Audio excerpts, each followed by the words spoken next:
Ladies and gentlemen, welcome back to the LBLCS. Tonight we've got CEO League action going on right about now as I get 100 pings all over the world.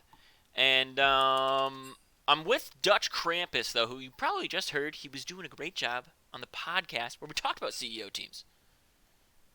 Yeah, if you're not tired of my voice, well, that's good because I'm going to talk. Yeah. Talk about CEO, which is good because I was just with a bunch of CEO players, and I'm pretty rocking and ready to roll for this game. I don't know about you, Buggle. I'm definitely rolling, if not rocking as well. I'm going to switch the screen on over for all of you. I don't have any type of weird saying for the audience today. Ready to rock, ready to roll. Got a fresh coriander. Yep. Not going to go for a stroll. Not going to go for a stroll. Sitting right here in my chair all night, ready to bring you some great action. I think these guys actually, because they're CEO, and this is really one of the few leagues you see it in, don't need Pro Draft. Nobody needs it. Don't need it. Just Don't ready to want rock. it. Hopefully that's Thank what's going on. goodness. I mean, Pro Draft is one of those things that you can always deal with, but it's really nice when you don't have to. Yeah, it shortens the stream time by Yes. about 10 minutes per game. Yeah. It's really remarkable. And the confusion, because things inevitably go wrong in Pro Yeah, Draft. because Pro Draft, I don't think there's been a singular Pro Draft in the history of time that was perfect. Very few. It's either like, oh, we missed that banner, like, that Renekton is Fizz. I have no idea why it locked Renekton.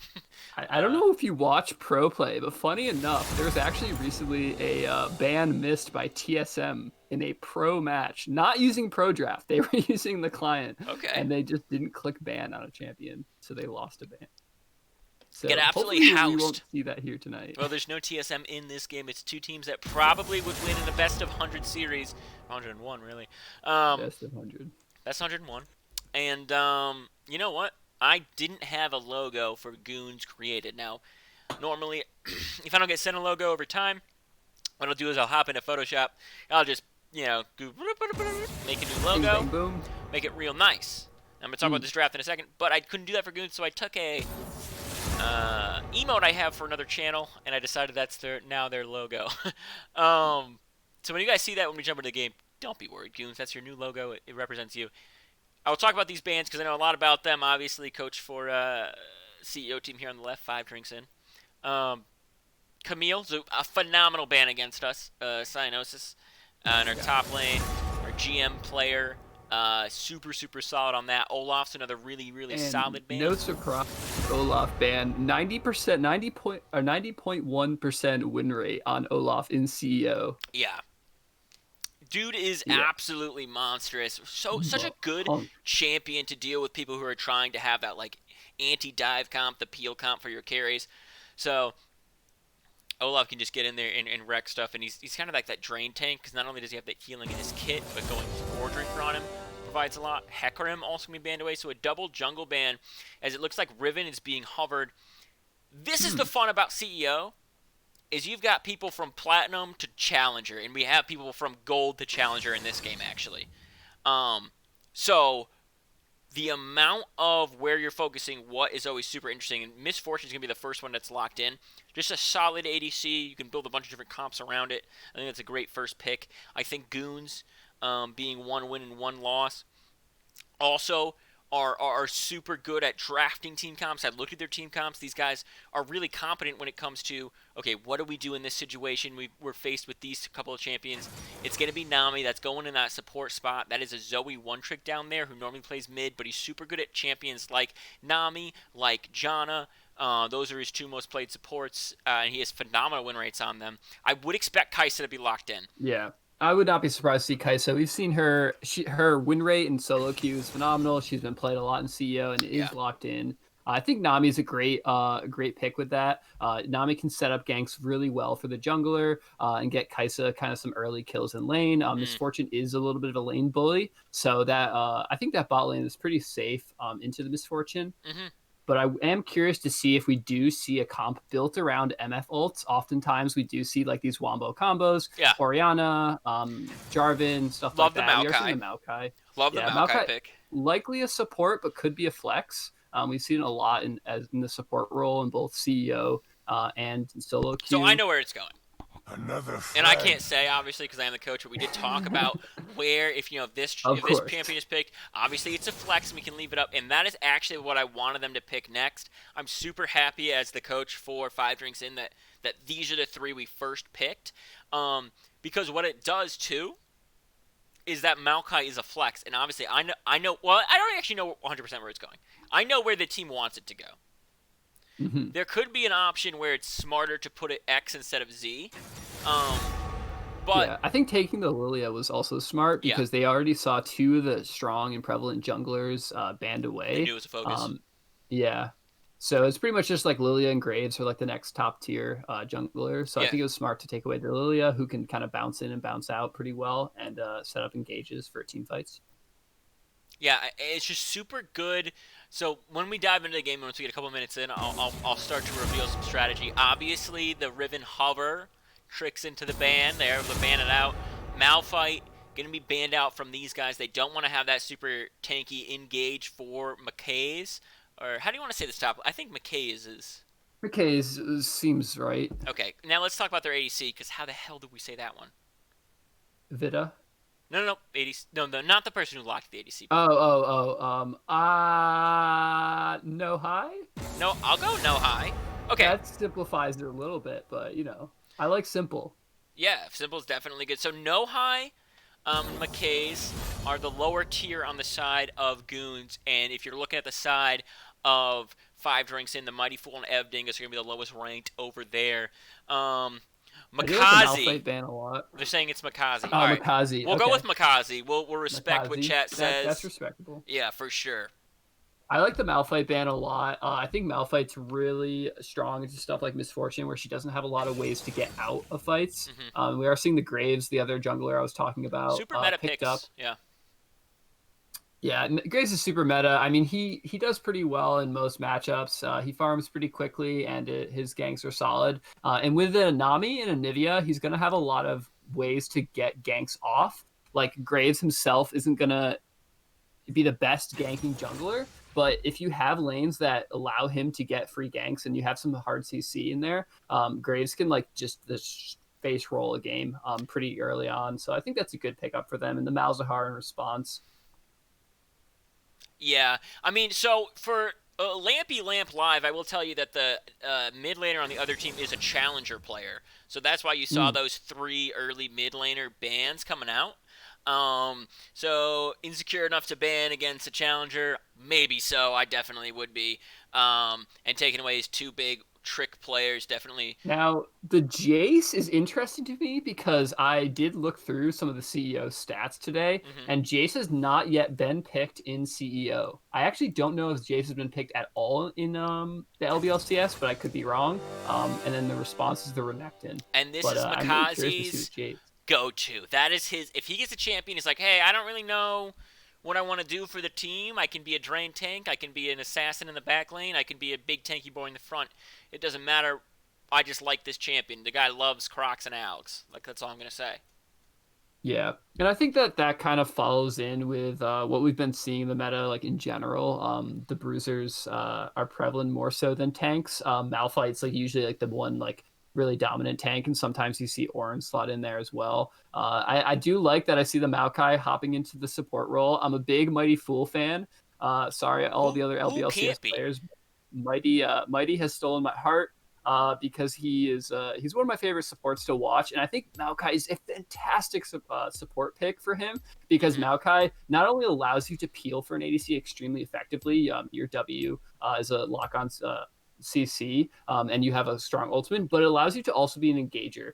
Yeah. Maokai can set up ganks really well with something like a Lilia that's going to be awesome for him. Hmm. So he can play that like a little bit. He's going to be less tanky. I'm guessing based on like the meta build right now for Maokai So support, but it allows him to play aggro when he wants I'm to gonna jump off of and what you set just up. said. And I'm gonna jump off of yes, he can. You can go that Imperial Mandate build, of course. But you've got a Lilia Malzahar on your team, and you've got a Misfortune Jace. You are already covering those bases of like, okay, we've got the damage over time, we've got the instant pick with the ultimate, we've got giant AOE, and we've got a giant Misfortune ult that can pop off. do I provide that tankiness, or do I go for that more lane state that's safer, and do I go the Imperial Mandate build and try to push this lane state to 15, 17 minutes? And obviously I knew where that Maokai was going as soon as it was locked in. It was also a flex to the top lane if it was super, super needed, but we were trying to steer away from that. This pick is like you were saying, it's good because it provides peel and it provides engage, and it's so dependent on how the other team's playing and where you are in the game, right? Maokai can both negate the dive and create the dive, and I think that that's so important for a support who's good at communication to be able to do. I mean, drafting is all about finding the mode you want to play the game. And the really nice thing about Maokai, and some reason why I love playing him and why I drafted him a lot when drafting for my previous teams, is because he can slot into multiple modes of play as an aggro pick or defensive pick. I'm really curious to see the build. If it were me playing Maokai, I would probably, especially in past seasons, maybe not as much this season because I do like the Imperial Mandate build, but I'm generally more of a tank player, so I would often go for that Aftershock. Well, you're also a top laner too, so yes, but I'm a top laner at heart. So, but even if I was playing in support, I might be tempted to go the tank build because I know that hey, we might need some frontline in this game. We don't really have any beefy guys in there to really play front to back, and with a misfortune oftentimes you do kind of want to play a little front to back around major objectives, especially with a Jace. Well, that being said too, you like to play to the style that you're used to playing, and obviously depending on your build you're going to play a different type of Maokai. Okay, here's my but. Okay. Is that Mighty Fool is a monster, and he's way more aggressive than I am as a player. So although I would look at this and be like, okay, I'm going tank because I want to peel for my carries, I won't be super shocked if we see Mighty just want to try to snowball bot lane and go the Imperial Mandate build and kind of just have that super powerful combo. Yeah. So I'm curious to see what it will go, because I see Mighty as more of that Imperial Mandate going a little bit more aggro style, but I think that you can kind of go either way. So not only is Mighty Fool can be really aggressive, can be passive, he has that diversity in him, but there are 3 supports throughout the course of history in the LBLCS. 3 support players that have the best vision warding, the best stats for it, constantly on top of their game above everybody else, more than anyone else, and he's up there in the top 3. It is him, the Quaz, and Plead the Fifth. All have the best warding ever in the LBLCS. But do they have the best skin matching? Because we do see some prehistoric skins coming out here, a little matchy out of their opponents.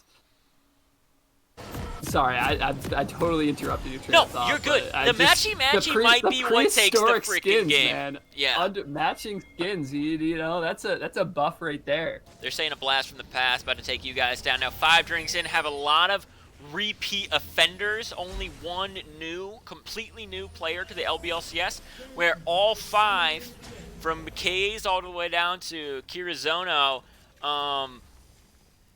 that's all in the new team. That's 100% brand new to the LBLCS this season, so definitely important to look at and see how these guys are doing. Both teams, I believe, have 1 win. Week 2, Goons lost, and 5 drinks in had a bye. So 1-0-0 and 1-0-1 on the records right now. Yeah, and I think that it's nice when a team that I'm super familiar with is playing against a brand new team, because it gives me a lot of ways to measure the other team. So Goons is pretty new to me. Obviously, I've seen the results posted and whatnot, and I've looked through the stats a little bit. But they're relatively new to my ears and my eyes and the eyes of the LBLCS. So when they're playing against a lot of these repeat players that have been around for all, we kind of, obviously players can improve or, go downhill slightly. It can happen, but it kind of gives a nice way to gauge how strong this team is. So I'm really curious to see how these 2 teams pair up and how close this game ends up being. I always love it when it's a close game and a lot of fun, but I'm really curious to see the strength that Goons comes out with today. So Goons have not yet been in a 3-game series. 5 drinks in did win their first game in a 3-game series. Obviously, CEO is all best of 3s if you're tuning into us, guys. We're the LBLCS, and we have a couple different formats for each league, but CEO is best of 3, so if Goons lose game 1 and win game 2, we will be going to a third game tonight. Yep. Yeah, best of 3 is a great format. It's definitely like the more competitive format, which makes sense that CEO really advocated for that. A lot of CEO players were the ones that kind of initially asked for that, and I think it really fits these players because these are like higher elo players in general, platinum through challenger, or like high plat generally, peak ranks. So I'm gonna be really curious to see what goes on here. Yeah, and both mid laners taking. So what's so interesting is both mid laners are super wave clear mid laners, right? When you look at people that can pull good trade up there in the top lane, but it's not going to amount to much as it normally doesn't. Both like teleport, both are great wave clearers, and I think that's going to be super important for these teams as the strategies start to develop. And I'm going to wait a little bit longer before I start to talk about the strategy that 5 Drinks in went over for game 1, because if it goes to game 2 and if it goes to game 3, obviously different strategies for what we're thinking with. We know Refugee from mid is cracked as he is jacked. So we had a whole discussion about him. Obviously saw the tri-ban coming out. We talked about at least the single ban, likely the double ban, and if we're really feeling the triple. As here comes Graves in the top lane. Vita going in, but here comes Cyanosis. Jevin, a nice flash away from him. Can he try to trade anything? I think he will just go down to Vita's, but Evningus is here trying to scare him off. Oh, this is very risky, him going in. The guard does get a teleport in, and Ari does hit. Cyanosis really teetering on the line of life and death right there. Walking the edge closely. They're going to say call for help because they think they know where he is, and he is right there, and he does get stunned up, and he will get poked all the way down. Refugee from mid picking up the first kill of the game. It's going to be big for the side of Goons here. Yeah, that was spicy. A lot went on pretty quickly from that play, starting in the top lane and then moving into the river. We are going to see how much that affects the mid lane matchup. We were talking a lot about that Refugee from mid and his potential to carry a game. Here's what's gonna do. Here's what the biggest things. The double buffs and the teleport down for the guard are the 2 biggest things. The kill doesn't matter, right? Gold is gold. It happens. Gold is gold. If he gets ahead, right, and he now all of a sudden Malzar's having trouble farming. He's having trouble keeping pace. Now he can't keep pace. Now the lane's going to fall behind. These are players good enough to manipulate the wave, especially people who can wave clear effectively, know how to set up waves so that they lose XP. Now all of a sudden you're 2 levels up. Now all of a sudden you're winning. We already see a 1 level discrepancy in the mid and absolutely no mana on the guard. I mean, these are things that don't look crazy in the beginning, but end up being just an insurmountable change. Yeah, I mean, these players can take a small advantage and make it into a massive one, and that really is what defines a higher elo player from a lower one generally. I mean, a diamond player, a masters player, challenger player, and even platinum players. I mean, the higher up ranks usually are going to take these small victories, take a double buff, turn that into a CS victory, make the enemy waste their mana, and are able to add on to those advantages. So we'll see how they react. Out manipulate the wave and how it's going. And can clear waves pretty fast and is able to make plays in the jungle and the dragon. So I think it's really nice if you're a Nvidia to start off the game in a place where you're feeling really comfortable. We're not seeing huge discrepancy come out, but we are seeing small discrepancies in CS already. And it's gonna start to build, right? So small goes to medium, goes to big. All of a sudden now you've got this absolutely cracked mid laner.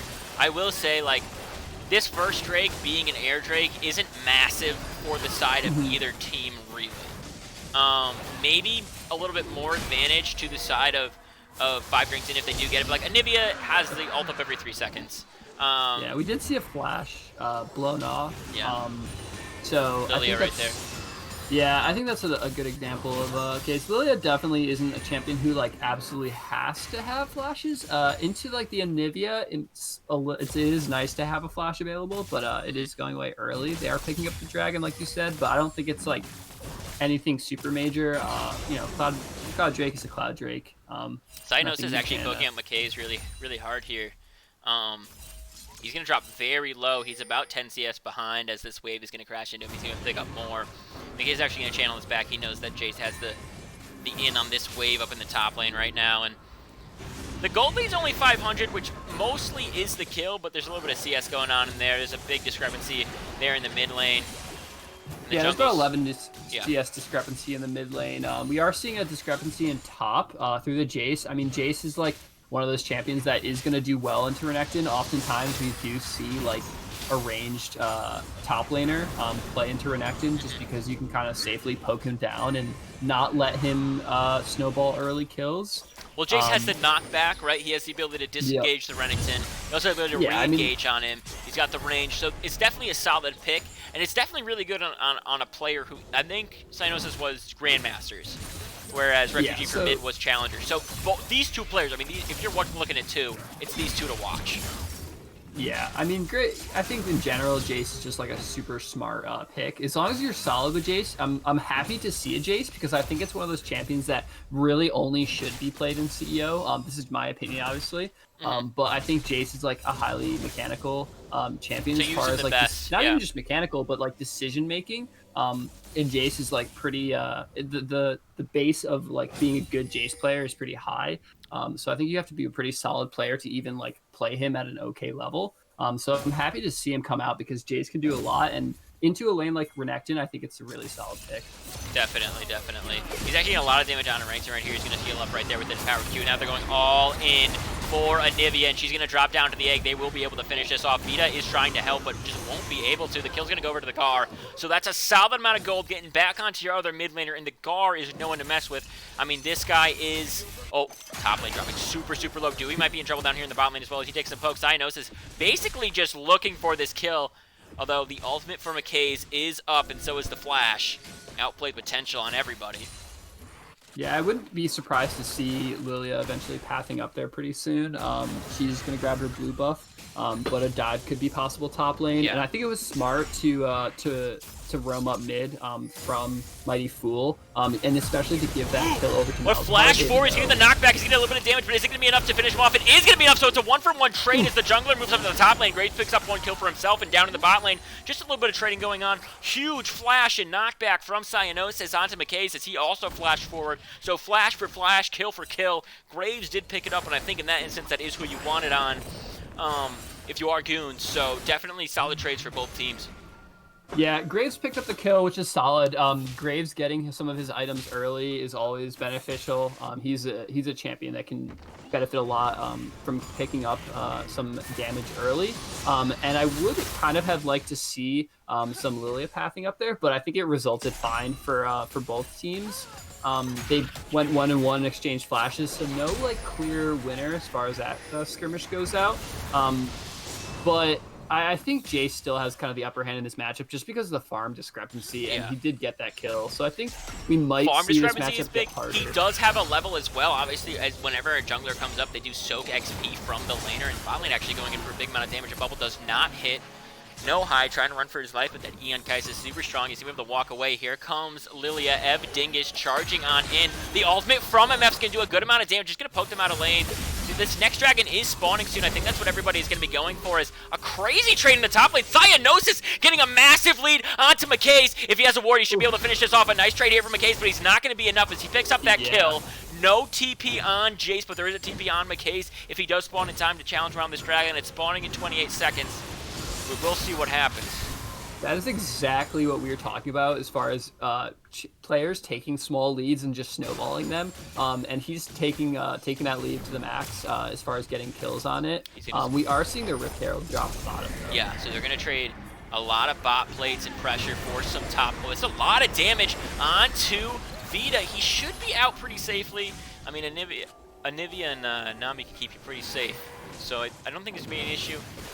With the pressure in the top lane, this could be actually pretty massive. That ult is down on... Yeah, oh, that's a huge hit, though. The ultimate's coming out. That's going to be a triple sleep as everybody's now going in. They're looking for the smite onto the dragon. They're going to find it. They're not. Graves able to pick that up, but they pick up Graves themselves. It's currently a 2-for-0. They're looking for Refugee from mid. It could be a 3-for-0 any second now. A lot of damage onto him. The flash away is going to keep him safe for a second, but Lilia sweeps him up in the end. 6-2 goes the score, but 2-0 in Dragons for Goons as a pause comes out at the end of that fight. Wow, a lot happened there. Really well done. That was an amazing play by Ev Dingus. We do get a little pause here to talk about it, which is kind of nice because a lot just went down. Yeah. I think chaining the CC from Lilia and then into the Maokai ult was great. It allowed them to gap close. Nami did come out with the ultimate, but they were kind of able to play around it, and they now get a pretty solid lead off that. Okay, so I'll say Unfortunately, they didn't get the dragon. right. Okay, looks like both teams are ready, but it's going to be a little bit of a lull stakes. A lot of people died. Kaiser's backing here in the mid lane right now. Gold-wise, almost 2K ahead for 5 drinks in. That's pretty massive. I think if we hit X, a lot of it is on the top lane, and a lot of it is in the top lane. I mean, just look at that gold discrepancy right there. Yeah, I mean, the CS difference and the kill difference is definitely coming out in the top lane. He's a level up still. We're seeing some plates go down in mid, too, which I like. Taking that dragon and turning it into gold elsewhere on the map is really smart. And this team is really showing that they can coordinate and play together. Chain CCing and making plays, and then building off those plays they made. Definitely. And one thing I want to just touch upon really quick is the soul, which is infernal, is explosive. Oh my god, what a kill from Cyanosis. He doesn't even want me to. He doesn't want me to talk. Cyanosis is like, hey, the camera's on me. I'm getting a kill, buddy. But, yeah, Cyanosis. But Infernal Drake's massive for both teams, right? Graves, Renekton, and Nivea Kaisa can pump out so much. So can Jace, Malzahar, MF, and Lily. I mean, these two teams are explosive, and I think the fights around this Drake, this next neutral objective that is spawning in, 3.5 minutes, is going to be so important. Yeah, these next few Drakes are going to be important. We are seeing a pretty large, a pretty sizable gold discrepancy for 12 minutes in, already coming out here, and top is down to only 1 plate. Yeah. So that could be the first tower of the game potentially. Although bottom could be contested depending on how these we got some mythics picked up, Dutch. We've got Eclipse on Jace in the top lane already picked up. We've got Leandry's on the Lily in the jungle. Evding has picked that up on his most recent back. And Gale Force on Graves. So some mythics already coming out pretty early in the game. These teams are looking like they're trying to get out of laning phase, actually. It looks like everybody starts to group. They're changing up what's going on. Malzahar is now in bot lane, going to just absorb as much pressure as he can. And Refugee leaving mid, gonna get some good warding as everybody seems... Every ward in this game looks defensive so far. Cynos is 3 levels up. He is abusing this guy in the top lane. It's all of the damage is coming out. It looks like it is gonna be a kill for Evdingus. Cynos is just gifting it to him as they're gonna pick up the first tower of the game. This is big to open up the map when they get this. Obviously, Graves is roaming up. He's not gonna be able to stop them from taking it. Yeah, they're definitely doing a good job of playing around the map. If you are Goons right now, you really need to get those items before the next Drake. Right. Unfortunately, it's going to be tough to contest it without a pick early. And the nice ultimate flash, but here comes the all-in for Mighty Pool. This is the aggression we talked about. It's another kill for Cyanosis. He's trying to get now onto the challenger player. He does! Refugee from mid might as well be Refugee from the jungle because he is going to get sent back to the base right about now.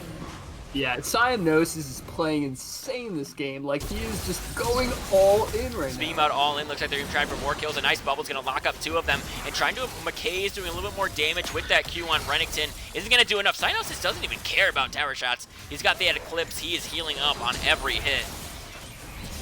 Yeah, and I wouldn't be surprised to see this dragon go to 4 drinks in. Is it 5 drinks in or 4 drinks in? It's 5 drinks in. So we got to... Okay, I always mix them up. Yeah, economies, live or let die. Commercials, 4 drinks in. You go to the executive, it's designated drivers, and then CEO's 5 drinks in. Okay. Well, I'll get it right eventually. Yeah. But as I was saying, I think this is gonna snowball into mid lane. I think that if you are 5 drinks in, you are looking for the max number of towers you can get before this dragon. Just really snowball that gold lead. So that way you're in a super comfortable spot. Not just the gold lead, but pushing that vision, right? Yeah, using the strength that you have. You have one of the best warders in the entirety of the LBLCS. Using that, like, the gap between, okay, where is your front line, where is ours, how far can we push our vision? And using that to detect, okay, they're here, let's go for Dragon now. Okay, they're near Dragon, let's try to set up some type of zoning with Ligar on this Malzahar, with Lilia, and with Evding. It's like, it's using the information you have to the best of your ability. Yeah, and Goons did is at the Dragon a little earlier, but I don't think it's going to matter too much. They've systematically taken down all 3 of the first towers, and they're now going to be able to push up those ward lines. We are seeing the wards already pushed up top, the bowling and I would ball. not be surprised to see this get explosive very quickly with the Nivea teleporting down. Yeah, everybody's going to be here at this fight. A lot of damage poked on Evita. He has dropped super, super low. And looks like they're just going to zone them off entirely. Everybody's either got a slow or an AoE ability that just kind of scares the opponents. And it looks like Goons recognize that they are not going to be able to take this Infernal Drake. Maybe the next one, if they can try to channel their energy into taking some of these objectives like the towers in mid and bot. But if they're unable to, I think that what we're going to see is sacrifice the early Drakes for the early pressure around the towers, and then turn that into the Drakes. That is what they're going for here. They're going to spout out a couple of people. McKay's getting a nice sound to Evdingus, but the ultimate from Dewey is dropped. It's not going to do too much as Evdingus flashes forwards. He's going to drop the ultimate. It's Drowsy onto... Oh, this is not going to be quite enough damage. A nice wall here from Anivia, and actually Evdingus is able to pick it up with a Q.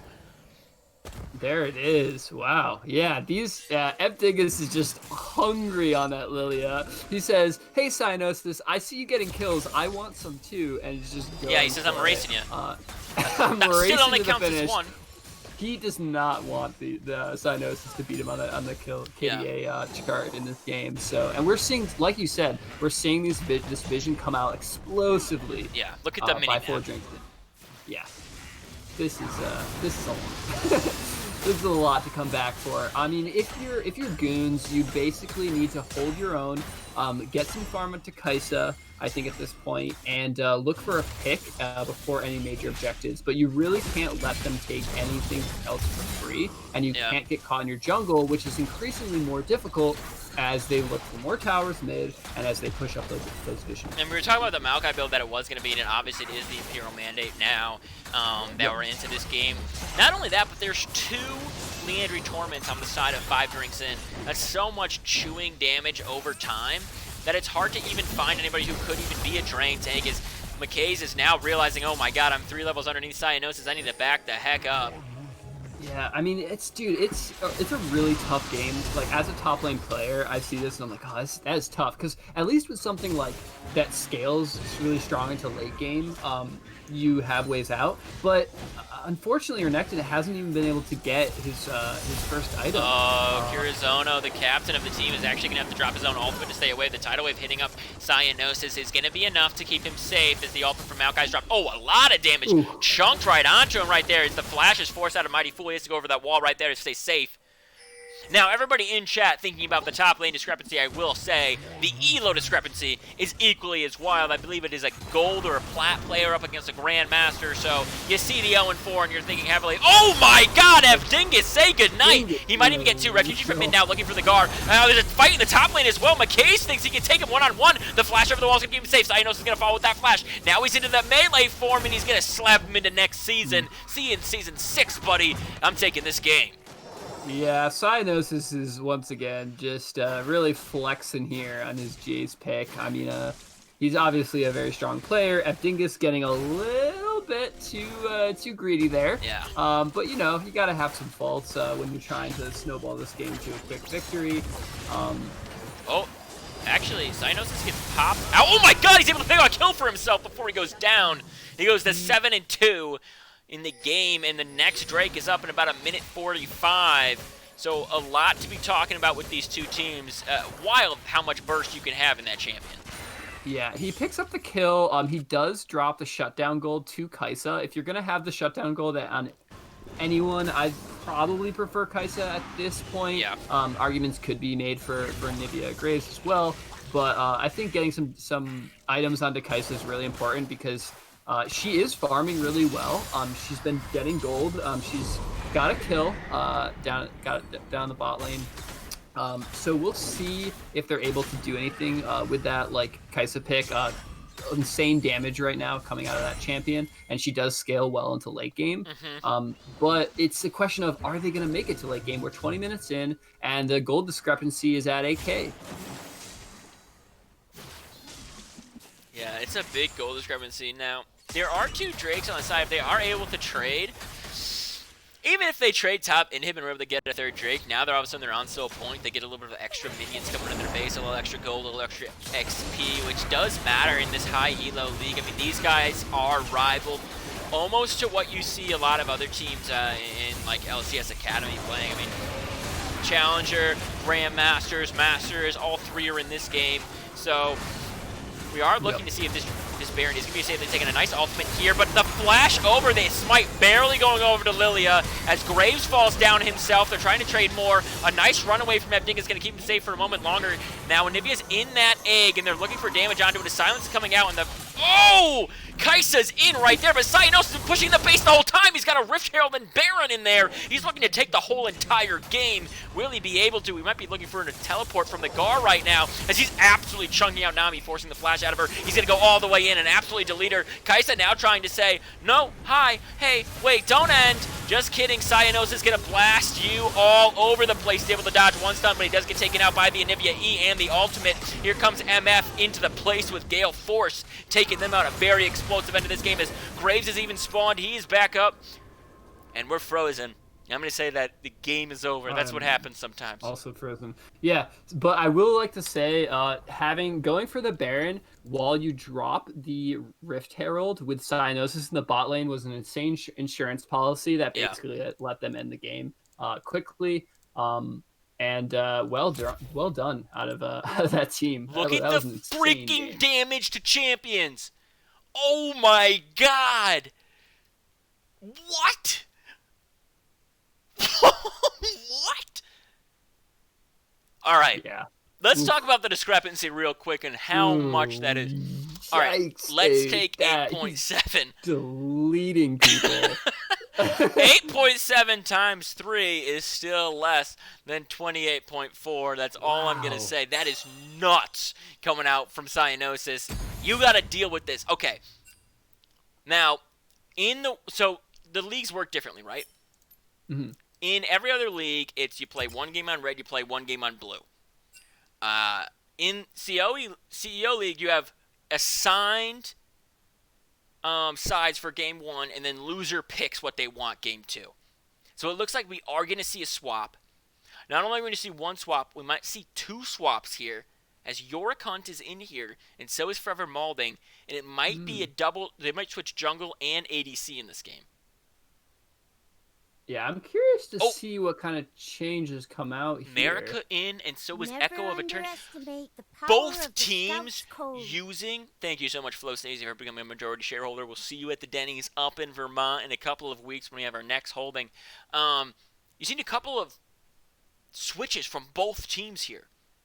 And I'm super interested if this is actually the rotation that they're going with. And I would like some type of confirmation to be made, because this is a massive switch for Goons if this is how they're doing it. Yeah, swapping out multiple players and throwing... I'm curious to see if Refugee from mid actually goes jungle. I don't mind that swap up as long as they're gonna switch it. Are they putting him top even? I gotta say, it's so hard to put somebody who's super comfortable in their lane is such a high level somewhere different. And they're not going to. Yeah, they're going to switch it right back to what they know and like. America is going to come in that ADC spot. He was with us here earlier in the Twitch stream. Echo of Eternity is going to go back into that jungle spot, replacing Vita, who had just replaced him. So both of these teams switching out their ADC and their jungler. What do you think about that? Yeah, I mean, I'm actually kind of surprised to see...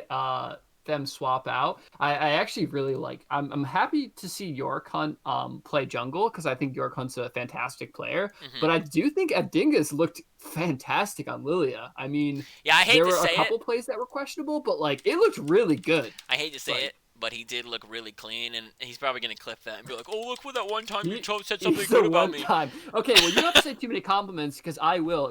I do have, he did a couple weird things in the game, but like in general, it looked really solid. Obviously, I'm happy to see Cyanosis staying top, because that was just disgusting damage chart. Fumbling over my words here, but yeah, the damage chart is insane. I think if you're Goons, switching up some players could be good. After a loss, especially a hard loss where you did kind of get snowballed in, it can be nice to like kind of reset. Bringing new players in competitive fives often will bring in like a fresh mindset and can often let you reset from a loss. Mm-hmm. So I think from them, I think it's really a solid... as long as they're all comfortable playing with each other and playing with their substitutes, I think it's a smart move to bring in some fresh blood. from the perspective of the team that I coach, which is 5 drinks in, we have a rule, and the rule is if you could make the game, if you could make the series, you get to play as long as you want to. If you don't want to play, you don't have to. Yeah. So everybody's going to play in a best of 3 because there's at least 2 games, right? The other Hmm. thing I'll say is you get to change up draft, you get to change up play style.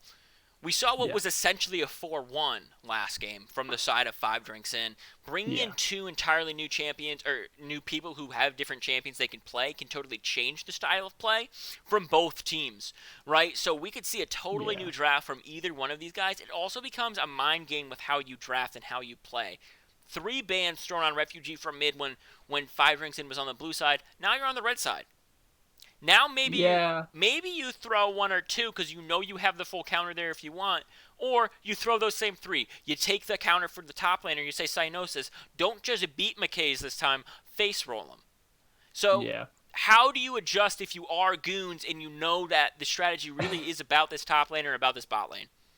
I mean, I would argue that he face rolled last game, but if you're talking about draft though, yeah, draft definitely changes. And I wouldn't be surprised, like you're saying, yeah, we're ready. To see the draft change up quite a bit. Yeah, you might give the counter pick. I still think they're probably gonna throw. I won't be surprised. I'll say if they throw 3 bans at Refugee from mid.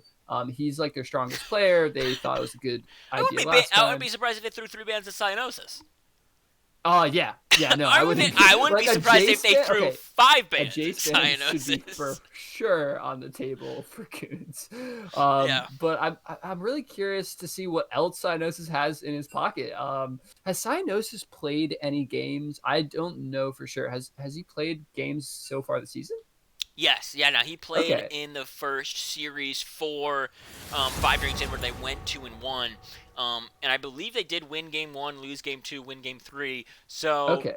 So he has other picks for sure. He's able right, to and do there's at the least well Camille. on. That if you're playing against Cyanosis in solo queue and you don't ban Camille, you lose the game. And if you're playing against Refugee from mid and you don't ban Vel'Koz, you lose the game. So they're taking away their big picks from the Yeah. 2 big players. That's pretty standard. Yeah, I wouldn't be surprised to see like more bands go on to Cyanosis. And triple bands could come out from 4 drinks Yeah. or 5 drinks.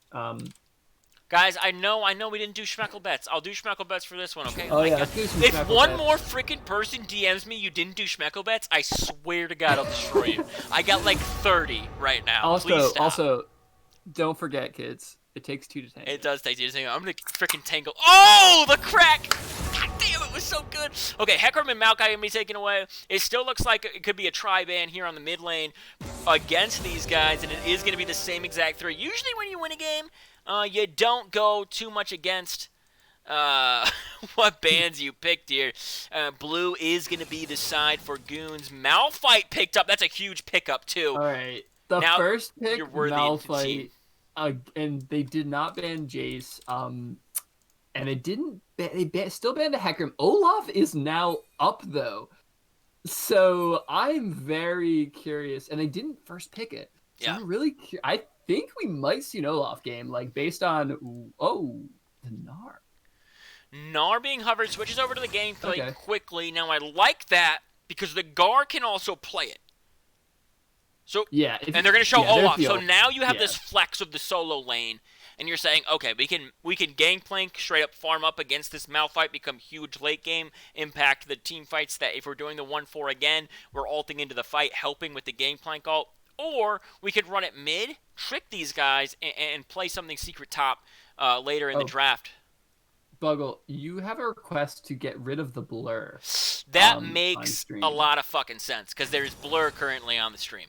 Yeah, so we are seeing the Olaf picked. I like the Gangplank. I think Gangplank's a great champion if you're proficient on him. Cyanosis clearly can play these like mind game top laners. Yeah. And so I would not be surprised to see him do well in Gangplank. Olaf, also a fantastic pick. Olaf currently has a 90% win rate in CEO, which means there's a 90% currently based on 11 games. There's a 90% chance that this game will go to the side of Olaf. So we will see if Goons can disrupt that. However, if you're looking at statistics straight up, 5 drinks in have never won game 2. Oh, So we have two statistics that are It's very early collapsing right now. in the season. So yeah. And the Oh, Seraphine and the picked up. Seraphine, which I like a lot. Yeah. I'm not super into her like design, but I think Seraphine's a great pick and it slots in really well. It's also a flex pick between mid, support, and technically bot lane. Not in the support role as well. So it's almost a triple flex right now, as we do see the Nivea also banned. So I would love to see this also be a super bait from the side of Goons, like either Morgana or Malphite secretly mid lane. You guys had no idea. But that's a 4-ban system right now for the mid lane. They're saying Refugee from mid can carry you, and we're going to show you that he plays 4 champions, and now he can't. As Misfortune is banned away from Forever Molding, but I will say, different ADC this time. Yep. It's not Dewey anymore. ADC. The Kai'Sa's a good pick. Morgana's is definitely a solid pick. And Morgana can go mid. In my opinion, Morgana actually can go jungle and top as well, but that's my take, you know. I love seeing Morgana played. She doesn't have a super high win rate in CEO, so we'll see if they can pull it off. But Malphite currently does have 3 games in CEO, and every team that has played Malphite has won. So this is definitely a solid pick. And as far as like executing a champion, Malphite's a great champion. If you feel like you're getting a little bit beat out in lane, you say, hey, that's okay. I'm going to farm up and then I'm going to blow up your AD carry. Right. So, and they did ban it against Goons last game. So I think picking the Malphite early is definitely a bold choice, but could end up paying off really well for them. I like the Galio ban, although I will say, just looking at these 3, okay, Jin's a great pickup. But looking at the 3 on the left, Samira is actually the one that's locked in. Pretty massive, can block a lot of stuff from Morgana and Kai'Sa. And we've seen Forever Molding pop off on it before. There's a lot of AP from the side. I would expect an AD jungler, at the very least, if not an AD mid laner instead. Yeah, I wouldn't be surprised to see it. I mean, Kai'Sa's like 70% AD, and there we are seeing the AP. So Karthus locked in. All of a sudden, champions like Olaf, who can stack some MR after they get their major items, can become really, really potent in this. As Kirizono is now picking what I would assume is I'm assuming that's jungle Karthus. Might be naive. Probably, like, Karthus can go mid. They did do some changes recently to try to force that, too. Yeah. No, but I think that's... okay, there's if I were to see somebody mid, I think it's going to be the Yasuo. Yeah, I think it's safe to say it's the Yasuo, which is great with the Malphite. Yeah. There's synergy there, for sure. I think I would have liked Aurelia a little bit more there. Just because you don't have to be with the Malphite to get your maximum power. Veigar on this side, I was actually going to say Veigar or Orianna could be really, really strong for the side of 5 drinks in, and they do go with the Veigar in the end, which I think is great. Yasuo, obviously, Windwall, super effective against people like Olaf, Veigar, Seraphine, Samira, can be so strong against them. But if it's down, if they're not near it, Veigar gets a singular piece of stun, Seraphine gets a singular charm, you can blow them up. Yeah. Yeah, Veigar definitely offers a lot to this team. Veigar offers great late game scaling, CC. I think an Orianna would have slotted in fine here. And would have really been like kind of a wombo combo. Getting with Seraphine, CC, and then Samira being able to pop off, and then Olaf going in. It could have offered a great team fight. But I think Veigar is fine here. And a lot of that is probably just a comfort pick as well into Yasuo. I'm sure the Gar has played against plenty of Yasuo players, as you tend to do in solo queue. And in League in general, Yasuo is a fun pick. So probably a matchup he feels comfortable also, on. like, this is your challenger player. This is your guy who, if you want someone on the most mechanically skilled player on your team, it's going to be him. You're not going to pick it on your Marika, who's a super solid player and can play at the highest level, and he's going to show it in this game. But if you're looking at Refugee from mid to Marika in a solo queue matchup, Refugee from mid is going to take it 10 times out of 10, and if someone can outplay the other team, it's going to be him. Yeah, I think Yasuo is a great... I mean, as long as he's able to do well in it, Yasuo is a great pick, because Yasuo on a good player and on your best player is like going to be a snowball champion. So there's obviously the jokes that 0-7 Yasuo, but Yasuo is someone who's great at it and can pop off, can really make it tough to play the game well, Yeah. especially with the BS that is Wind Wall. Not a fun ability. But Samira also has some not fun kit things built into her kit. So. Right.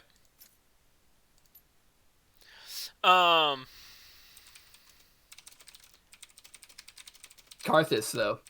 Sorry, I'm getting it. So I'm going to just explain why my mind will be racing.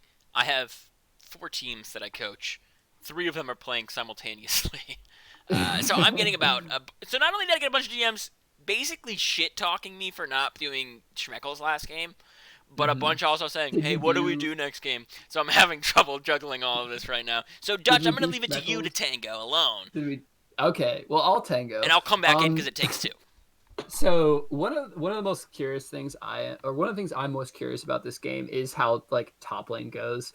For obvious reasons, top lane is the matchup to watch. Cyanosis like popped off crazy last game, and Gangplank is a champion that I think can pop off as well. Makazi, I think, did a really good job of picking Malphite, something that's a little bit easier to play into like later stages of the game with and still make plays. They obviously know that they have to play around Refugee for mid. Karthus into Olaf is definitely interesting. I was actually going to ask Buggle a little bit about this when he comes back. I'm not super familiar on like that jungle matchup specifically, but I think Karthus is a pretty solid pick here. And I think that playing an AP jungle pretty much means that you have to play an AD mid, just because Morgana and Malphite are also AP, and Kai'Sa has a little bit of mixed damage. I can jump in a little bit. And let me say that Karthus, really farm heavy. He's not going to gank a lot. Olaf can definitely provide that more early pressure, can go for those neutral objectives a little bit earlier in the game, which is something we didn't see 5 Drinks In do last game. We saw Goons do that last game. So with that Graves, and we could see that little bit of a difference. Like, okay, we're on red side now. We're going to take the first couple of dragons. Maybe we're not going to be able to take the next couple because Karthus is going to become strong. All of a sudden, Malphite is grouping with Yasuo. I think the biggest thing to look at here is, okay, we know Malphite wants to group because he wants to be around his strong solo laner, and he wants to provide the synergy that they have drafted, right? Yeah. So if they can do that, they will. And I am having trouble. There we go. I'm loading it right now. And there we go. Loading the next screen for you guys. If they can do that, great. But what can Gangplank take? Because we saw him on Jace absolutely pop off. Yeah. So if you leave him alone in lane for 3 minutes, I mean, they basically won the game because they were 4-1-ing and he had a Rift Herald on him. They had another Rift Herald on him, and all of a sudden you're fighting for the 3rd Drake down there. He all of a sudden is in your base. So I'm very worried about, 1, the early state of top lane, and 2, the neutral objectives and the fights around them, because I think Olaf has this big advantage early, and I think Karthus has this big advantage late, but you have to get there for it to be worth it.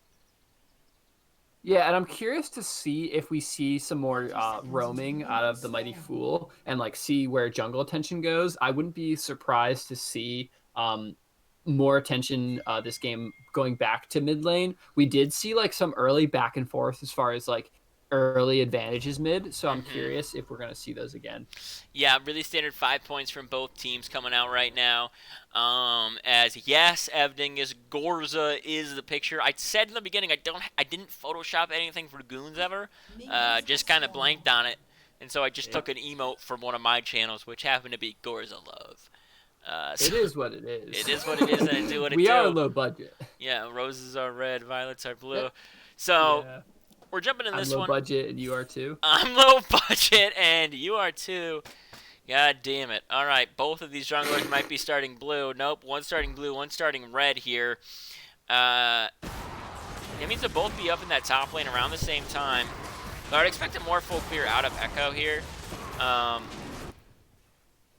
I don't know where the action's going to be. I don't know what these two teams talked about. You know, game 1, I knew a lot about what 5 Drinks In wanted to do. I had coached them through that earlier first draft. I said, hey, they're probably going to do this. You guys do X, Y, and Z. You'll get ABC. They drafted very differently than I was expecting. I was expecting the Samira and the Olaf if they were able to get it through, but that's about it. So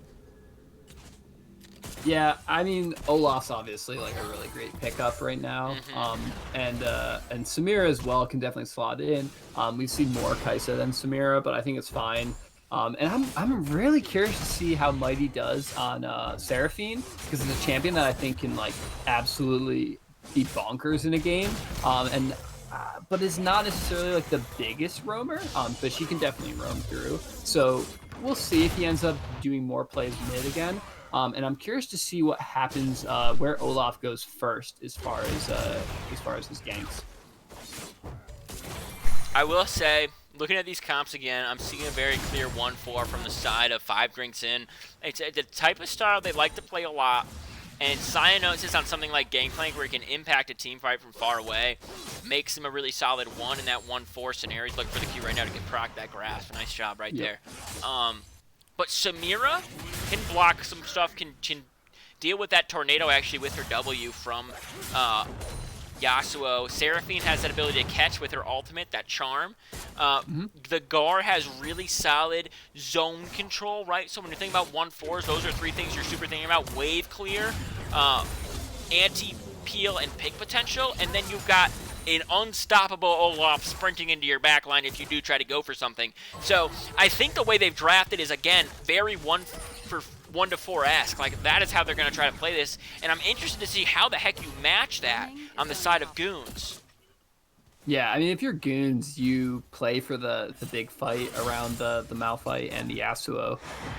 I think that's like what you have to do, pretty much. Try to see if you can mitigate the damage early coming out of top lane, get Yasuo ahead, and then take all of the dragons. I mean, we did see them last game play pretty well early around the dragons, so I wouldn't be surprised if it's a team that finding it right here, but a nice block from Malding keeps his support safe, as Refugee from mid is going to dance around a little bit, doing a little bit of faker sidestep. He does take a lot of damage. He might actually go down in the end. Oh, it's so close. He does have to burn the flash. The Q connects, though. Yorikunt showing exactly why he is there, able to respond in the bot lane right there. Forever Malding dropping down there. An even gold line as 1-1 is the score, and McKay's and Cyanosis just going tit for tat here in the top lane. A nice grab of the grasp, but oh my goodness, crazy 2 kills. Yeah, I'm glad they're making it nice and interesting for us. It's pretty much like, you know, you don't get too far into this game before these kills start coming out. And we saw back-to-back, and we did see the Olaf go mid. I was really curious to see if it was going to be Olaf going mid or top. Top was pretty pushed in, mid looked favorable, and he did end up getting the Axe's Q. But on the other hand, bottom side, Kaisa got an early kill with that Morgana. I'm sorry, Morgana got the kill with Kaisa, rather. But we'll see how much that discrepancy plays in. Karthus doing some rotation, just trying to clear his jungle and get his levels. Yeah, and I think when you're looking at how the game could go, I would much rather have a kill on Olaf than on Morgana. Obviously, being able to deny some experience from Samira is always big, but Olaf now ahead in gold by a fair amount against his counterpart. Yeah, I mean, the kill definitely would have been better on Kaisa. Getting her early gold is kind of nice to, like, survive that lane a little bit better. But I think, in general, it's okay. Yeah, Morgana, I wouldn't really want the kill on too much. She doesn't really need the goal. I mean, Morgana's job is to essentially hit Qs and get black shields off. Yeah, get black shields off and go sack yourself for a nice team and stun. Yeah, so the gold isn't really gonna like go super far in there. I mean, sure, it's always nice to get a kill though. But yeah, Olaf early means he gets his Gore Drinker earlier. From GP as my screen freezes just for a moment as McCase is trying to do as much damage as he can onto him. He gets a really nice Q off. It looks like he might be dropping a couple points into that one, and Cyanosis is forced to back. He does have his teleport available. Echo of Eternity actually is spotted out here in the top lane. They're able to ping him, so now there's pings going for the Dragon as they're stunned in the mid lane on that Yasuo. He drops a little bit of damage. He is level 6, but they know the wind wall is available, so they're not going to drop too much damage onto him. I think they... Oh, this is so crazy. That huge wind wall blocks the ultimate from the Gar. Absolutely wow. That was like a 0.1 second reaction time on that. Jesus Christ. Yeah, he's definitely shown he can make it work, and he can tango alone, maybe. We are seeing the... I think McCase is all gone. Goodbye. Cyanosis is picking up that kill. Echo of Eternity, not even level 6. I don't know if you can go tit for tat with Cyanosis as they pick up a really big Drake for them. GP ult dropping 10% is pretty massive. If you're looking at Vygar trying to get that ultimate off, now it's even easier. Samira doesn't have a cooldown, so it doesn't help her at all. But you get it out of the Karthus too. Karthus, Malphite, Yasuo want to ult a lot. And denying that ability is also important. Yeah, I mean, I definitely like that Echo is trying to put pressure on the top lane. I think that's super smart, moving up there twice now. But, I mean, unfortunately, they got the worst out of it. While he was up there, they didn't get the kill, and they lost a dragon. It was another Cloud Drake, so not the worst thing early on. But we'll see as this goes if they're able to kind of make something happen up there. It seems like Echo's mission is definitely to stop that gangplank and shut it down early. Bot lane, there's a little bit of a skirmish going on. I think it's just a little tiny trade. They're going to kind of respect each other, handshake, and walk away unless they're able to catch. But no one's 6 yet, so there's not like a massive amount of engage for them. Yeah, bot lane is, in general, going pretty even. Even with a small kill, no major gold advantage. Right. Farm is pretty even still, but we might see some plays going down as Olaf looks down there. Yeah, I'm looking at the gold. The biggest gold discrepancy, I think, is in that jungle right there. As top lane also has one, but this Olaf's just wildly ahead of the Karthus. As Cynos drops pretty low. If McKay's has his ultimate, he might just choose to go in with it. He doesn't. It's not available right now. He's got about 25 seconds on it until it is. The flash forward and the Q almost kills him, though. Is he going to die to it? He is. A great use of the Corrupting Pot into the passive with that flame sword. Slap it on the Malphite there. Cynosis burns down his top lane. Oh, man, I don't know if you can, you know, McKay's is playing really well here, but I don't know if you can stop Cynosis from doing what he wants to do at this point. Yeah. It's pretty clear that he's going to snowball this lane no matter what. And now they're just going to go in right here. A really nice use of the wind wall. Might keep him safe for a couple of seconds, but there's Axe is going to hit him. I think more is going to hit him. Here comes the ultimate. They're trying to give the kill over to the guard. They're not able to. He actually might be able to dash away. A flash forward from Yorkhunt might keep him safe for a second longer. He's trying to get out, but Yorkhunt's going to pick up the kill for himself. 2-0 and 2-0. The top and the jungler here for 5 drinks in. As they get a more substantial lead, it continues to grow. Yeah, Olaf is getting bigger and bigger by the second. Yeah, this champion is a monster. We're seeing a lot go down here and not looking super great for Goons early. And unfortunately, the Olaf being ahead means playing around those objectives is going to be harder. Olaf is going to be around all of them. And now he's up farm and 2 kills. Gangplank pinging that his ultimate is ready. He's ready to affect other lanes. The Gore Drinker is now fully completed. Yeah, Olaf's going to be so hard to kill, especially because Seraphine's on the team as well, so you got that extra shielding. You've got the blocks from Forever Molding as well in case of Binding might be able to finish him off. It won't be able to if he has that W up. Yeah, I mean, I think that it's really tough to play against 5 drinks in right now because they're able to focus mid lane with their jungle pressure, and then Cynosis is continuing to snowball top lane. Yeah. So it's kind of like they're getting so much pressure on that top side of the map. I mean, nothing too crazy is happening bot lane, but really there's just an immense amount of pressure, and unfortunately Echo, try as he might, has not been able to like stop that Olaf from just running train in the mid lane inside. Yeah, a huge Q on to Malding makes it really hard for him to live. Here comes the ultimate from Karthus. Is it going to be enough? It's not quite enough. He flashes away. He actually gets the kill onto Marika. Oh my God, what a play out of Forever Malding.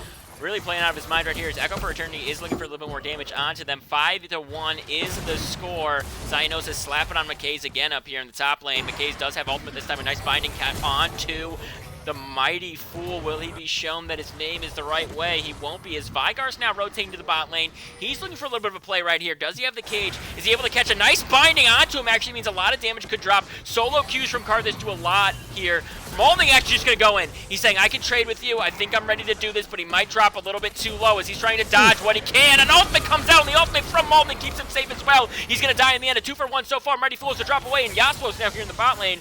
Olaf making his way down here as the score goes to 3-6. Oh, what? Can he get the ultimate? He can't! Oh my God! I think Refugee from it does die to Mighty Fool in the end. A good play from him to make sure he has to take that many tower shots.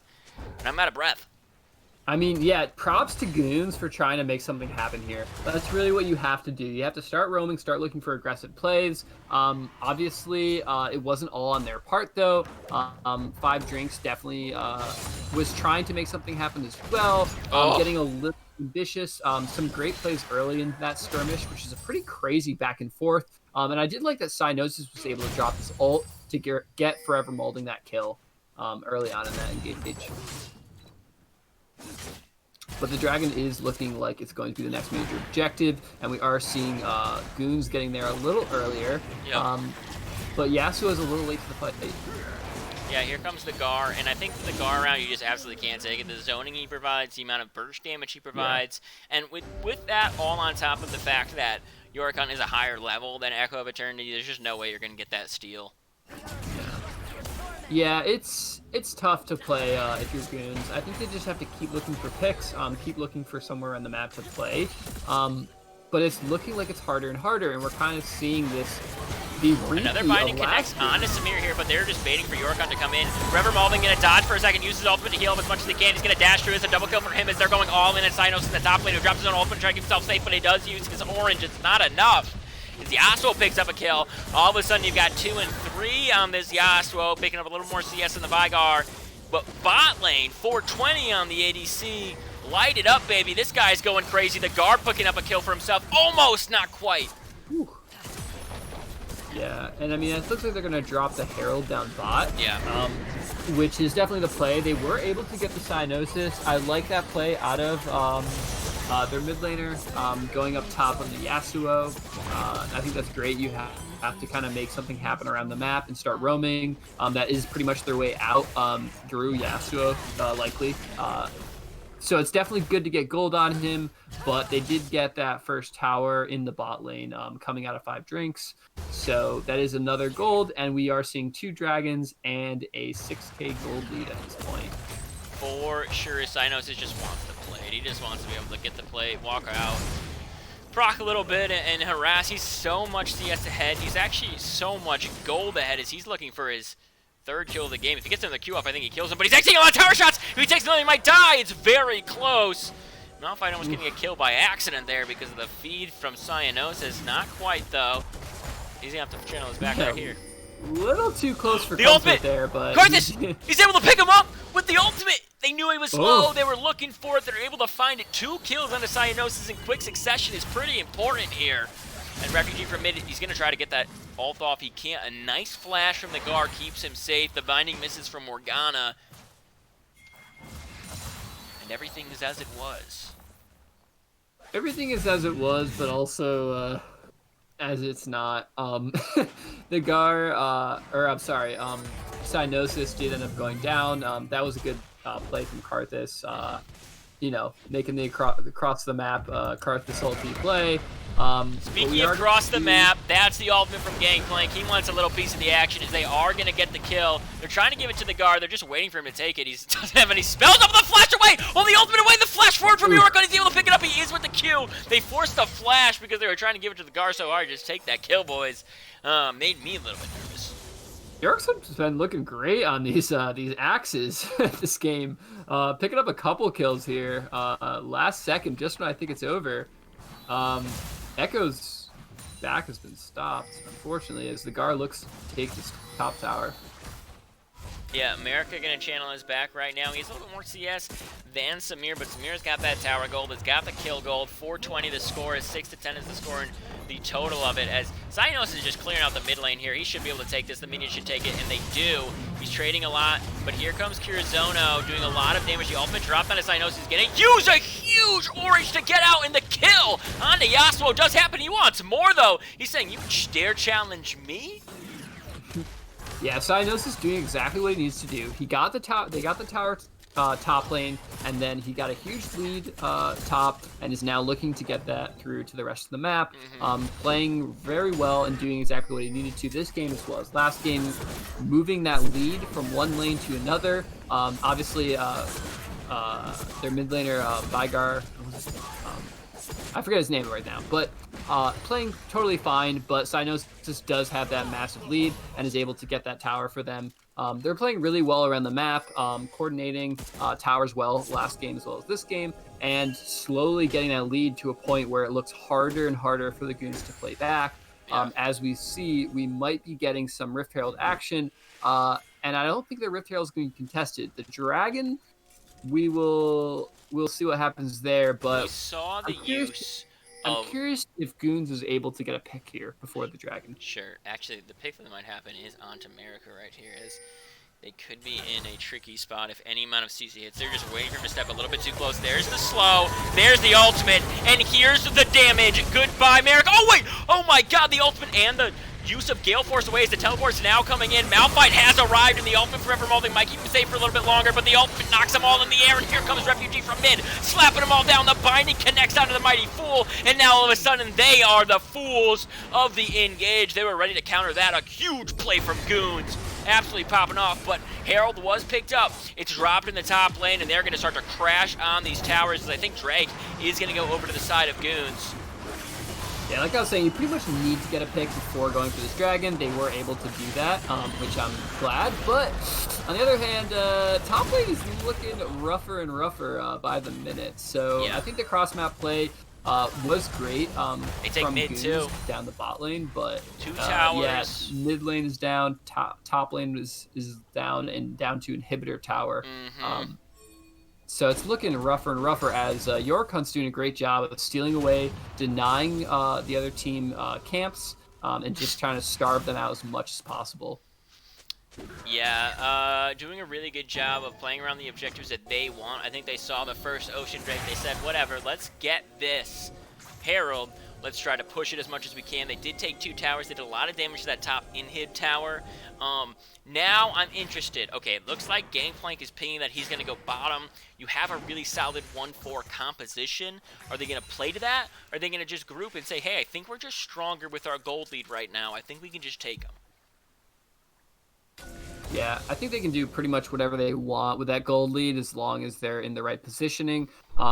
It's going to get tough. Like last game, we're seeing kind of the same thing happen. Ward lines will slowly get pushed up. They haven't been pushed up too far. The Goons actually are doing a really excellent job of trying to maintain vision, kind of warding as a team and keeping their lines in place. Although you kind of have to. Now your towers are down. They are pushed in pretty far mid as far as towers go and top.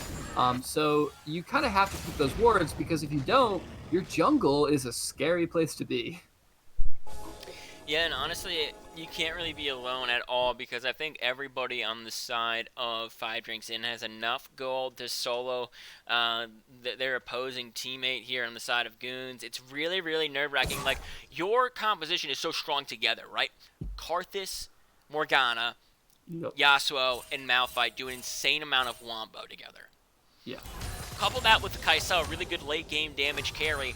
You can win this game. You just have to continue to play around your strengths, which is that grouping, which is saying, okay, we take these guys out, we go and get this objective. They did a good job down in the bot lane to recover from that initial engage onto Kai'Sa, onto America. Can they do it again? Can they find another way into this team? Yeah, you kind of want the grouping. I don't think a 5v5 team fight is favorable for them at this point, even with that grouping. Obviously, if they're able to land a wombo combo a little early on somebody, they can probably pull a fight off. Binding connects onto Olaf. He does have all. He's just going to take the damage and say whatever. Yeah, I think Morgana's been doing pretty well. Looking for some picks there and trying to maintain the vision. But like I said, you're playing around a 5-man comp. I think you kind of really have to start pivoting a little bit more to a pick comp, based around Morgana, just because like that's the way in. They can't really risk a. Oh, and here comes a big fight. Yorkon actually getting the ignite onto him, dropping Timberlow has to drop the ultimate, try to escape. That's a big shield onto him, but he's dropping solo. He uses the Gore Drinker. It's not enough for Evermalding, realizing what he can do is not enough. He's able to pick up 1 kill in the turn. It is a 3-for-1 so far. Goons having a big, big lead. Seraphine going to try to hold them in as Gangplank going to push down in the bot lane. A lot of ultimates used across the board. Yasuo still has his, and they're going to turn their eyes to Baron. Yeah, I think that's exactly what you need to do if you're Goons. Look for a pick, take the Olaf out of the game, and take apart 5 drinks in one by one. They didn't go for a huge explosive team fight, but that's fine. They got a pick and snowballed it into multiple kills, getting 3 kills down, and then getting a Baron off of it. So that's exactly what you need to do with your Goons. Play patient, keep your wards in place, and then here comes a lot from Seraphine. It's not able to steal, though. It was a desperate attempt down there at the end. Are they going to be able to do anything as Gangplank is here? He's the highest level in the game. He has the shield bow, so he is hard to kill. Oh, he is looking for some piece of tail right here. Look at him roaming around. Yeah, I mean, with that said, like, obviously the goal discrepancy is still there. I think you just have to, like, layer those plays. They did get the Baron, which is great. I don't think it's going to result in a ton, unless they're able to get another one of those picks off. Here's what I'll say, Dutch. But it is good for defense. Good for defense, but it also, like, great. You can't do too much with the Baron, but imagine if the other team got it, right? I mean, they could probably close it out. So the fact that you're able to take it, not only do you win that fight, like we talked about, you need to do, right? You group as the 5, you take them down when they're split. Then you turn it into the objective. Now you're stalling the game out. Now your Karthus can get huge. Now Kai'Sa gets to 2-3 items, right? Now you're in a position where maybe you can take more of the game over, and Dragon looks like it's the next big fight, but Gangplank's left alone up here in the top lane. If you don't have Malphite for this fight, it could be really catastrophic for this side of Goons. Olaf's going to run away here as Kai'Sa actually gets stunned. A huge amount of damage dropped on the Kai'Sa early means it's going to be really, really difficult. The tower already taken by Gangplank as he drops a nice ultimate to try to zone away the enemies. Looks like they're trying to concede this, but here comes Olaf. He's just going to run in and almost take it. Karthus does get it in the end. They're able to pick up 1 kill onto Karthus. He's going to do damage just while he's dead. A great passive for this exact example. It's not going to be too much more as he does fizzle out, and the inhibitor goes over to Cyanosis, who knocks it down. Yeah, playing that 1-4 pretty aggressively there and still picking up the kill. You know, Goons was able to get the dragon, which is nice. It kind of stops the next dragon from being that soul, which would pretty much mean game over for them if it was soul. So I think that's great to play around that. Unfortunately, they had to trade that dragon for a death on the Karthus and for an inhibitor and a tower top, which isn't the best. We are probably going to see Gangplank look bottom to play 1-4 now, he does pass down towards bottom, and going to look for more towers there as we get super minions going down the top lane. Yeah, I mean, looking at the goal discrepancy, it's like 5k in the top lane, which is bonkers, because that's almost the discrepancy of the entire game. You've got a lot of gold lead here for the side of Olaf against the Karthus. Yasuo beating out on the Vygar. Samira and Kai'Sa are 1,000 different, favoring the Kai'Sa. Support is almost dead even, as you normally expect it to be, although a couple more kills Morgana gives her a very slight lead. So, looking at where the gold is, the 1-4 that they're playing is really smart, because you're saying, hey, we're stacking a lot of our gold into this solo lane down here. Oh, but they're looking for it. Look at this. Yeah, Cyanosis, I mean, well played. Goons looking for the pick there, but Cyanosis kind of reading the Binding does miss on a Yorkon. Throwing down the barrel. The guard just roaming over. Mighty Fool here for the shields. Top lane getting a lot of super minions stacked up. There's going to be 2 there soon. As Gangplank continues to push the bot lane in, he's walking with his minions. Mid lane, they want the in. They're begging for it. They're looking for it. Ooh, they're going to flash an ult in. The triple ultimate, the quadruple ultimate. So much damage onto all of them. They are going to be able to trade one as 1-for-1 goes the score. Malding actually flashing, doing the most damage I've ever seen in my life. 2 kills for him in a huge ultimate as he's able to do so much. Cyanosis has roamed over to the mid lane. He's looking like he's going to take out Echo for eternity. Yasuo trying to do what he can over in the jungle right there. We will see if he's able to do anything as Echo for eternity just gets swiped down by Cyanosis. Yasuo able to trade that Olaf. But here comes Cyanosis saying, I am the biggest in the game, no matter how big you think you are. That was a great ult off. Shout out to Mikazu for still sticking with it and looking for that ultimate. Unfortunately, Forever Molding, 200 years experience champion, was able to survive and dish out like crazy damage, which snowballs them into what looks like will be a 2-0. It should be a 2-0 right now. If they can, they get chased out of the base. The teleport now coming in from the side of the guard. Might be enough pressure for them to end the game right here. Cyanosis doing a lot of damage there. If she catch that map. She's gone. I think they should be able to close out this game right now. They're even pushing up the mid lane. Cyanosis dropping a little bit low, but he's got the shield from Seraphine here. A lot of things happening all at once as America's going to try to poke them out. That's a double inhib taken, but the game is not ended yet. There is hope for both teams as we continue to go on. Yeah, the game is not over. I think it looks pretty 9-0 rough. in towers does look rough. If you're Goons right now, yeah, they were able to stop the game from ending, but the game state is looking grim. 2 inhibitors down as Supermans barrel through mid and top lane. Baron should be up relatively soon, and I don't see a way that they can contest this Baron. They have to look for another Wombo. Yeah, I was going to say the same thing. They've That got to hit the fight- Wombo. That fight could have gone a different way. Yep. It was close. The gold discrepancy did If you show. do that extra 100 damage to Malding before he gets that first ultimate off, you win that whole fight. Yeah, He took out 3 dudes with his ultimates. Like, he was so close to death, and he just popped off. Yeah, it was kind of crazy because like it could have gone both ways, honestly. Even with the gold discrepancy, even with some item advantages, but Forever Molding now has 4 item advantages, going on 7-4. Some big gold, and we're gonna see if anyone's able to happen at this Baron. Again, the 1-4 comes out, right? GP in the bot lane, Yasuo in the bot lane. A nice ultimate for Mighty Pool. Might just stall them for a little bit longer as GP drops that ultimate up there in the top lane. He is a level above Refugee from mid, but here comes McKay's trying to drop into this fight. Is he in trouble? I think he just might be, and he does go down to Vigar in the end. There is no win wall if you have Yasuo in the bot lane. And oh my god, Yorgun's going to flash in, do what he can, and just try to set up some good kills for his team.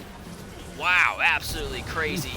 I think this is all 5 drinks in as a nice ultimate from Karthus is going to come out, but it's just not going to be enough to take these guys down. You see Gangplank marching down the mid lane, the GG's coming out, and it's going to be a solid 2-0 from the side of 5 drinks in. Wow, what a game! 5 drinks in, really flexing. Unfortunately, Goons had a rough time playing into this.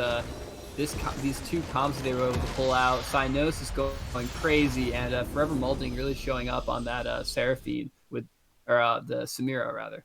Yeah, Forever Molding really popping off. You know what? A lot of credit to Goons who looked really far down and all of a sudden had that huge fight, were able to take Baron, put themselves back into the game. I mean, these guys are clearly people who just do not give up. So big credit to them as they were able to really provide a huge fight. I do have to skip waiting for stats there as I just was unable to load them, but I have just assumed that it's nutty. Dutch Krampus, if you're able to see them, please just let me know. Actually, I think I can jump into one of there. Can I jump into his profile and see his match history? Echo on Karthus was able to do out a lot of damage over that game. Yasuo as well. But the damage out of Cynosis was pretty insane again. The Gar also being able to dish out a ton of damage as that champion tends to do. Vigar scales really well into the late game. Yeah. And really just showing up. Both these teams doing really well, but 5 drinks in really just playing the map. Shout out to the Goons for not just laying down. They went for a Yasuo comp. They were able to execute off the Malphite. That one fight could have gone a different way, could have called them back. Unfortunately for them, it didn't. But the flash ult that McKay's had, that's the play you make. I don't care if you are behind, I don't care if you are ahead. That's the play. The flash ult, he knocks up all the important people. Karthus immediately follows. Morgana's in. All of a sudden, Yasuo's on the Malphite ult. There's so much damage being spread around. They just couldn't. They didn't have that edge, right? Maybe they didn't have their back as soon as 5 drinks in did. Whatever it was, they missed by 100 damage, and that 100 damage was the game. They win that fight, they could win that game. Absolutely. Yeah, doing the right thing. McKay's definitely should have ulted there. You have to look for those plays. You have to at least try something. And Refugee from mid consistently showed that he wanted to make plays around the map, roaming top, roaming bottom. So definitely they didn't just give up. And I do believe we have someone for an interview down in our community channel. Oh, we do. And we could possibly pull up the Mighty I don't Man really like himself. this guy, but it's the Mighty Fool. It's the support for the team that I coached. Why don't you just say words? Coached. Okay. Whoa, did you just mock me? Yeah, I'm the mockery. Mighty Fool. Good How's mock. it going, guys? Good mock. Hey, Mighty. Love the Seraphine. And obviously playing one of my favorite champions, which is Maokai. Game Oh yeah. one, both looked really clean. How do you feel coming out of those games? Looked pretty solid. You guys are playing the map fantastically and really knew what you wanted out of those compositions. Yeah, I'm feeling pretty good. I think we've kind of started to hammer out our formula for success. Definitely feel a little dirty playing the heavy meta champions, but it's fun and wins are wins. Hmm. So game two, they Win. had a lot more like team fight threat, and we were really afraid of like grouping up, but we played the map well. Yeah. So No, you Yeah, get, what were your thoughts like in that fight when Mikaze on the Mal fight ulted in, Yasuo was able to engage, like in that instance, like did you think it was going to be, because for a second there it looked like it could have gone the other way. this is that fight where yeah, Forever Malding Malding was popped getting off. kind of low. He popped off yeah, all of a yeah, sudden. Malding was just he's cracked, man. He's cracked. He's nuts. Like, Yeah. but no, I was. It started off with panic for sure, and then relief when I realized I didn't insta die. So I think I flashed out and I threw my R, and it just ran straight into a wind wall. And then Yep. then it was right after that it was dread, Yep. But then I saw my Samira just get like a triple kill, and it was okay. Yeah, As next game. Samira's do. Yeah, so that felt good. Um, no, I mean, we definitely played a different style than we've been playing in our last few scrims and games, and I think we're still learning, but we're starting to hammer out the details. So, but Yeah, they I were they mean, were strong. That was a scary team fight in game two for sure. yeah, they definitely like didn't let just lie down and let you roll over them. Looking for plays around the map. We were talking a lot about that, especially out of refugee from mid, roaming top, roaming bottom. Um, but yeah, you guys definitely have like an identity playing like that 1-4 extremely well. Cyanosis obviously just able to kind of like take his skills in the top lane and like snowball that into other games. But obviously the identity of your team looks really strong, and you guys consistently know how to what you want to play for, and like systematically take down towers, know which objectives you want to prioritize, and then take what you want to take out of these games. So overall, like looking really good out of all of you. Hey, thanks, man. We've been working on it. Yeah. Yeah, no, I'm excited. Our comms have gotten better. I was shocked how good our macro was actually. I didn't think it would pan out that well, but it definitely Yeah. Your such a macro, hard to I mean, execute even comp. your macro is actually good enough that that Buggleberry even said multiple compliments to Don't F tell him. Dingus. Don't tell him. Shut up. I'm sorry, rewatching sorry. this VOD, So man. no compliments were given to anyone on There you Five go. Drinks In. Much more accurate. Not at all. Not at all. Um, but yeah, it was pretty great to see. F Wait, Dingus, get out of here. Welcome, Get out. Dingus. Get out. No, no, let him say. Oh, wait, God. Bumbleberry Finn, you were complimenting me, I hear. No, there's no That's record of this. It will When we not do go on VOD review, YouTube. when we do VOD review, we'll be looking out for that compliment. Ugh. I just wanted to say I appreciate the compliments and I love you, smooches. Ugh, God, I can't Any believe I Evdingus fans complimented in the him. chat? Shout out to Evdingus. Crickets only. Only crickets. Nobody. So the listens. only thing left to say from me really to you, Mighty, is where's the Singe support? Because I'm Yeah. just seeing you Okay, come wait. on, running around, killing people, doing Don't- great on all these champions, but yet I still haven't seen Singed. Don't out my pocket pick, man. We've got 5 Singed players in every roster we run, just so everyone knows. Yeah, No, I'm it's still coming. waiting for the day. It's coming. All right.